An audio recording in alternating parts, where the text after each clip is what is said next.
Eu peguei um fragmento direto aqui da Investopedia sobre a definição de altcoin. Altcoins são geralmente definidas como todas as criptomoedas que não sejam o Bitcoin. No entanto, algumas pessoas consideram as altcoins como todas as criptomoedas, exceto Bitcoin e Ethereum, porque a maioria das criptomoedas é bifurcada de uma das duas. Algumas altcoins usam diferentes mecanismos de consenso para validar transações e abrir novos blocos ou tentam se distinguir do Bitcoin e do Ethereum, fornecendo novos recursos ou propósitos adicionais. Então a primeira pergunta é essa: o que você considera como uma altcoin, no final das contas? A definição mais académica, digamos assim, de altcoin é mesmo de que é uma criptomoeda que não a Bitcoin. Portanto, todas as outras seriam altcoins. Eu compreendo a necessidade de distinguir o Ethereum porque o Ethereum é quase um criador de um novo jogo, não é? E aqui quase que necessitamos de dizer que essas duas são um campeonato totalmente diferente e tudo o resto é altcoin. Eu acredito que a noção de altcoin vai ser sempre aplicada a todas as criptomoedas que não tenham um nome suficiente sozinhas para se afirmarem de uma forma que já não podes dizer. Hoje fica mais difícil dizer que Ethereum é uma altcoin, porque Ethereum é tão relevante e tem tantas altcoins dentro do sistema de Ethereum, porque muitas das criptomoedas funcionam dentro da rede de Ethereum. Essa é como se fosse o Windows, né? Vamos imaginar que isto é software, então o Ethereum é o Windows e dentro do Windows são todos os programas e cada programa é uma altcoin. Portanto, o Ethereum tem essa capacidade de podermos criar criptomoedas usando o smart contract de Ethereum. E daí vem a noção de token. Eu costumo também definir aqui uma coisa diferente, que é a criptomoeda normalmente necessita de ter criptografia própria, tem que ter uma blockchain própria. Um token é alguém que usa uma blockchain de outros. Então, muitas vezes gosto Entendi. de distinguir que tudo o que está dentro de Ethereum não é tanto uma criptomoeda geral, é muito mais um token Um token. de Ethereum. E eles normalmente são construídos dentro da rede ERC20, que é um tipo de token que Uhum, podemos criar, nós próprios podemos criar aí uma criptomoeda dentro de Ethereum uhum. e funciona, mas não temos uma blockchain por causa disso, né? Uma blockchain é todo um sistema muito mais complexo e é aí que está o sistema de consenso e é aí que está toda a descentralização e é aí que está muito do valor. Então, essas duas têm um valor muito superior porque são as duas maiores blockchains do mundo e são as duas mais credíveis. Então, creio que daí a necessidade de distinguir. Então é um termo mais, talvez, marketing também, né? Altcoin é de alternative coin. Então É, são as moedas alternativas ao Bitcoin e agora alternativas ao que você está falando ao Bitcoin é ao Ethereum, que são, digamos assim, o mais mainstream. sim. E uma dúvida que eu tinha no começo, muita gente me pergunta isso também, é o Bitcoin estava lá, estava funcionando bem, estava crescendo, e aí as pessoas decidiram criar outras moedas além do Bitcoin. A primeira delas, o Ethereum. Por quê? Olha, existiram inclusivamente algumas criptomoedas. É assim, em primeiro lugar, há logo aqui uma coisa importante. O código da Bitcoin é aberto. É um código aberto, é público. Open source. É open source. Isto significa que qualquer um de nós pode ir lá, copiar o código e fazer uma coisa igual. Agora, o valor de Bitcoin não está no seu código apenas, está na sua blockchain e na capacidade de ser uma coisa única e de confiança. Muito cedo, alguns programadores, até alguns, por brincadeira apenas, e já vou dar um exemplo que até de certeza vamos ligar mais à frente quando falarmos de meme coins. A Dogecoin foi criada para diversão por dois programadores que acharam piada ao código do Bitcoin e quiseram criar uma Dogecoin, que é uma moeda meme coin, né? A primeira meme coin e muito antiga. A Dogecoin é das moedas mais antigas, creio que até anterior a Ethereum.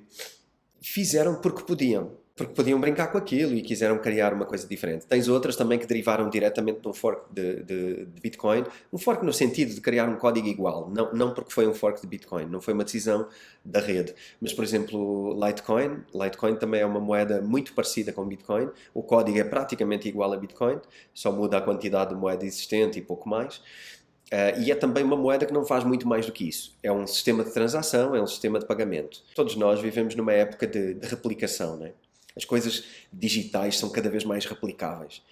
E eu acho que aqui o grande desafio é este: é imitar e fazer igual não é assim tão difícil, mas trazer valor adicional é algo já mais difícil.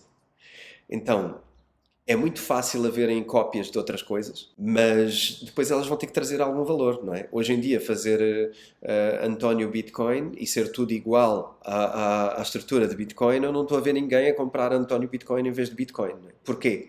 Qual é o motivo que vão comprar uma outra coisa? Tem a ver com isso. Eu acho que já passamos uma época agora em que faz pouco sentido imitar Bitcoin. Mas já fez sentido, porque Bitcoin era tão novidade que ainda era muito confuso onde é que ficava verdadeiramente o valor da Bitcoin. Uhum, Agora que já ficou mais claro, imitar Bitcoin faz pouco sentido. Então, uhum. agora se calhar estão-se a imitar outro tipo de moedas que parecem muito inovadoras e que ninguém ainda entende bem, e há ali uma confusão de onde é que está o valor, não é? Eu acho que depois o valor vem de capacidade de entregar serviço, não é? Vem de continuarmos a manter um bom trabalho ao longo do tempo. Então, o tempo aqui vai ser o melhor amigo da distinção entre o que é que são moedas que trazem valor e moedas que não trazem valor. Mas continuam a existir. Quantas altcoins existem hoje? Olha, se incluirmos a ideia de tokens, estamos a falar de mais de 60 mil. Mais de 60 mil moedas, Sim, mais de 60 mil altcoins. É muita sim, coisa. E sim. quais são os tipos, assim, como é que alguém que está ouvindo altcoin agora pela primeira vez, como é que essas 60 mil altcoins se diferenciam? Pois é, hoje em dia já existem alguns grupos de, vamos dizer, áreas de negócio, não é? Em que as criptomoedas ou tokens atuam. Uma divisão inteligente e que eu vou concordando a passos, existe um website que é o CoinGecko, que eu acho que sugeria procurarem. No CoinGecko existe uma função engraçada que podemos procurar criptomoedas por departamento, por área de trabalho. Então tu já consegues encontrar moedas ligadas ao gaming, moedas ligadas ao metaverso, moedas ligadas ao exercício físico, por exemplo, moedas ligadas puramente a sistemas de pagamento, como Bitcoin, Litecoin, Dogecoin e outras, moedas ligadas a smart contracts, portanto, contratos inteligentes, e tu já começas a poder segmentar moedas ligadas à logística, moedas ligadas, por exemplo, a oráculos, que são formas de conectar umas criptomoedas com outras. Enfim, já existem aqui alguns departamentos diferentes. Eu até brinco às vezes que moedas que querem ser smart contracts, eu gosto de brincar com a expressão do Ethereum Killers, porque são aquelas que querem vencer o Ethereum, né? Querem ultrapassar a capacidade do Ethereum. Então também existe esse campeonato. O Ethereum não é a única moeda a fazer isso, existe Solana, existem umas quantas outras, Polkadot, Cardano, que são moedas que procuram fazer algo muito parecido com Ethereum. Então essa divisão, para quem não esteja tão familiarizado, eu acho que pode ser um bom princípio procurar nesse site o CoinGecko e começar a perceber os tipos diferentes de segmento que existem nas criptomoedas. Eu acho isso que você está falando muito interessante. E é muito relacionado, eu acho que a história do Bitcoin, das criptomoedas, com o próprio movimento open source, que é uma ideia que parecia utópica de você. Os programadores, as programadoras escrevem códigos e qualquer um pode pegar aquele código e alterar e construir novos softwares em cima disso. Então, toda a indústria de desenvolvimento de software é baseada nesse conceito do open source. E o próprio Bitcoin também é. E aí muitos desenvolvedores e desenvolvedoras pegaram esse código do Bitcoin e, como era livre e público, alteraram e criaram outras criptomoedas. Então é no limite que você está falando. Qualquer empresa, qualquer pessoa pode pegar esse código e alterar. E eu posso pegar não só o código do Bitcoin, como o código do Ethereum, ou como o código do Solana, ou como o código da Cardano, ou de qualquer outra criptomoeda que foi baseada em alguma que veio anteriormente e criar uma outra criptomoeda com uma utilidade específica para um determinado mercado, para um determinado setor, para um determinado produto, enfim, por aí vai. Então essa eu acho que faz parte da revolução, né? Faz parte da grande mudança de paradigma que a gente está vendo, que é a possibilidade de você criar moedas baseadas em Bitcoin, moedas que deram certo. E a gente estava falando dos diferentes tipos de altcoin, e uma dúvida também frequente é sobre a segurança. É seguro investir em altcoin? Bom, pois aí é toda uma nova conversa. Altcoin é assim, a segurança de cada criptomoeda depende de si própria, em primeiro lugar, não é? Existem aqui riscos. Repara, se partirmos de risco de investimento, vamos falar nestes termos, o risco de investimento ele é aplicado a vários níveis. Em primeiro lugar, existe um risco de investimento, vamos partir do geral para o específico, não é? Imagina, existe um risco de investimento relacionado com a economia mundial, que tem a ver, por exemplo, com a fase que estamos a passar agora, por exemplo, de haver um problema geopolítico no mundo e isso causa insegurança e essa insegurança tem consequências. Então, os países ligados a essa instabilidade estão num risco maior. Não é? Isto é um risco geral de macroeconomia. Depois começam daqui para baixo, não é? Existe o risco específico de um segmento do mercado. Por exemplo, existe o risco específico do segmento do imobiliário, ou o segmento financeiro, ou o segmento da construção, ou das matérias-primas, ou algo do género. Isso é um risco mais específico. Portanto, estamos a encolher aqui o espectro da ação. Depois, dentro disso, estamos a entrar no risco tecnológico, neste caso, não é? Dentro do risco tecnológico, temos que ir para o risco de moedas digitais. As moedas digitais têm um risco maior, por exemplo, um problema em Luna deu um problema nas outras criptomoedas todas, que não tem nada a ver com elas, o problema que existiu, mas é uma afetação de risco que vem do mercado. Então, mais uma vez, temos aqui dentro das criptomoedas o risco disso. Quando entramos em altcoins, entramos no risco específico de cada uma delas, não é? E aqui, quanto mais recente é uma criptomoeda, quanto mais... Essa parte é aquilo que eu chamo de tokenomics, não é? Nós investirmos numa criptomoeda às cegas só porque gostamos do site deles, tem um site bonito, tem umas frases muito encorajadoras, parece que é uma coisa ótima, mas se nós É não o próximo vamos ler Bitcoin. próximo Bitcoin, quer dizer, logo aí é para fechar, né? É fechar o site, quer dizer, primeiro vem o porquê, não é? Precisa de haver outro Bitcoin? Não vale a pena. Então, se diz o próximo Bitcoin, é sair e fugir Fecha na imediato. hora. Fecha na Fica a hora, dica. porque não vale nada. Tem que ter uma promessa de valor. E não pode ser essa, o próximo Bitcoin. Isso é uma promessa que todos queriam fazer, mas ninguém vai entregar, né? Então, aí eu acho que é muito importante ler de facto o que é que a moeda faz, para que é que ela serve. Esse é o risco específico da moeda. Ler o white paper costuma haver sempre um documento, tal como há o código open source, normalmente é público, é transparente, isso é um bom sinal. Também costuma haver um white paper que é o que é que queremos fazer, porquê e como é que vamos fazer isso. Que problema é que vamos resolver, de que forma, não é? E que instrumentos temos para resolver esse problema. Se isso não for bem claro, estamos num alto risco. Porque se não ficou claro para nós o que é que fazem, como é que fazem e que têm recursos para o fazer, então é melhor não colocar o dinheiro naquilo que não está claro para nós. Não é? Então o risco específico de uma altcoin é esse. É cada uma é uma. Nós não podemos dizer que uma altcoin tem um risco parecido com outra altcoin só porque são ambas altcoins. Não, o risco é totalmente diferente. Tem que ser analisado caso a caso. Por isso é que eu acho que é tão difícil o mercado de altcoins e de investimento em criptomoedas. E tem uma equipe, né? Uma altcoin que cresce, tem uma equipe de pessoas de tecnologia, pessoas de marketing, pessoas de negócio, pessoas de finanças. Então tem uma equipe que está apostando e desenvolvendo aquela altcoin. Precisa Certo. olhar essa equipe também, o histórico dessa equipe. Exatamente. Essa é uma grande lead normalmente de pesquisa. Tu vais pesquisar quem é aquela pessoa, o que é que ela já fez no passado, é ou não qualificada. Porque, repara, aí até conta uma história engraçada. Eu não sei se eu contei isso no livro, mas já falei nisso em alguma entrevista. Existiram criptomoedas criadas onde era apenas um website, só para chamar o investimento das pessoas. As pessoas que faziam parte da equipa, como tu estás a descrever, tinham nomes inventados, essas pessoas não existiam. Nossa Senhora. E as fotos dessas pessoas eram fotos de banco de imagem que tu vais buscar aí na internet, fazes download, olha, Meu está aqui um Deus. modelo fotográfico qualquer, mete aí, esse vai ser o CEO e dá-lhe um nome qualquer. Portanto, existe esse nível de exploração da ignorância.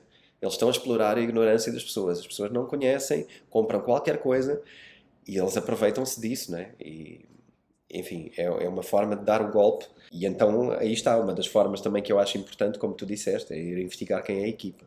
Eu gosto sempre de olhar a equipe. Uma coisa que você está falando desse caso, que até às vezes me irrita um pouco, principalmente com quem gosta de ficar falando mal das criptos, e, enfim, é essa coisa de sempre que acontece qualquer caso desse, a pessoa manda assim uma mensagem falando, tá vendo como isso daí é falcatrua, como não tem nada a ver, como se aquele caso particular, aquilo que a gente estava falando, cada altcoin, cada projeto é o projeto, como se aquele projeto em particular fosse significativo para a gente considerar os outros 60 mil projetos que estão ali. Assim, acho que, como assim? Isso é um sinal de que realmente a coisa está sendo... Porque o problema não é a altcoin, o problema são as pessoas, no final das contas. Não é a altcoin que é a falcatrua. A falcatrua é a pessoa que está usando aquela altcoin para isso, assim como ela poderia estar fazendo um site para vender um sapato e não entregar o sapato.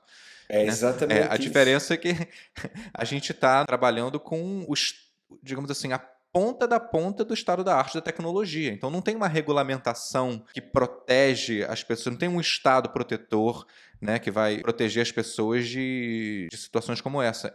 É muito mais responsabilidade individual de cada pessoa escolher onde é que ela vai apostar, onde ela vai botar o dinheiro dela, do que de um estado ou de uma entidade fora. É isso, criptomoeda é peer-to-peer, é você se relacionando com um outro projeto ou com uma outra pessoa diretamente. E aí isso abre a possibilidade desse tipo de problema acontecer. Sem dúvida, sem dúvida. Miguel, se me permites, o maior problema da humanidade são os humanos. Portanto, a resposta está aí, né? São os humanos a enganar os outros. Portanto, não há aí nada de específico em criptomoedas. Tu podias responder É. a todas essas mensagens enviando um problema de uma empresa qualquer que fez uma falcatrua qualquer e responde: olha, estás a ver como as empresas são um problema? Temos que acabar com as empresas. Vamos acabar com isso tudo. Olha esta empresa aqui. Fez uma falcatrua. Não, Vamos fechar isso tudo. o problema é que pode ter gente que concorde. Então eu nem compartilho essa ideia.